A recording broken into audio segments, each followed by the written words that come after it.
Salam əziz YouTube izləyicilərimiz. Çoxsaylı istəklərinizə görə İran qaz peşlərində, İran qaz sobalarında tin çıxan borunu necə qurlaşdırmaq lazımdır, düzgün qaydası necədir?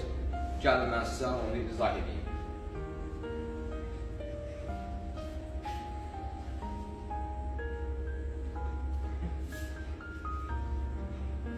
İlk öncə əlimizdə bir ədəd belə bir əyrimiz olmalıdır. Bu əyri boruya necə keçməlidir onu göstərəcəm.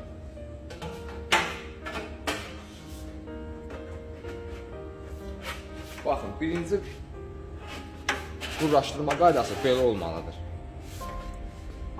Əyri borunun içinə keçməlidir ki, tin buradan gəlsin, düzgün qaydada qalxıb gedə bilsin. Sizə də görsətdim. Bu əyri borunun içinə keçir. Bu əlində gördüyünüz boru yuxarıdakı borunun içinə keçməli ki, tin düzgün şəkildə qalxıb gedə bilsin. Burada isə həmin qaydadır. Bu gördüyünüz boru əyrinin içinə keçməlidir. Burada gördüyünüz əyri bu borunun içinə keçir və sonda isə bir ədəd belə bir papaq qoyursunuz başına ki, küləkdir, yağışdır, hər hansısa bir quş gəlib bunun içində yuva qurmasın.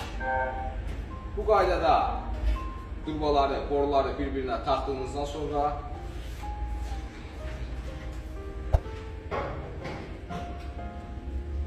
gördüyünüz kimi düzgün qurlaşdırma qaydası belədir. Əks təqdirdə boruları bir-birinə düzgün taxmadığınız zaman evinizdə tin vermə təhlükəsi var. Peçi qurlaşdırdığınız zaman ən birinci diqqət elədiyiniz məqam bu olmalıdır ki, boruları bir-birinə düzgün qaydada birləşdirə biləsiniz. Və yaxud da əgər siz evin divarından uzun bir boru ilə çölə çıxardıb, çöldə bu şəkildə qaldıra bilərsiniz. Sonda bir çox qardaşlar, bir çox istəyi var idi bizdən ki, bu sobalarda necə qazın kodunu vermək olar, necə artırmaq olar. Gəlin onu sizə göstərim. Deməli, belə əzizlərim, bu İran qaz sobasının arxa tərəfidir. Bu şlanka qoşduğumuz yerdir. İndi mən burada göstərəcəm necə qazın kodunu artırmaq olar. Burada gördüyünüz bu qapaq var, belə bir qapaq.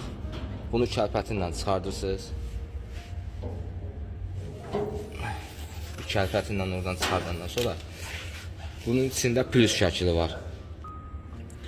Baxın, burada plus işarəsi. Bu plus işarəsini aşağı vurduğumuz zaman qazın kodu artacaqdır. Yuxarı qaldırdığımız zaman qazın kodu azalacaq.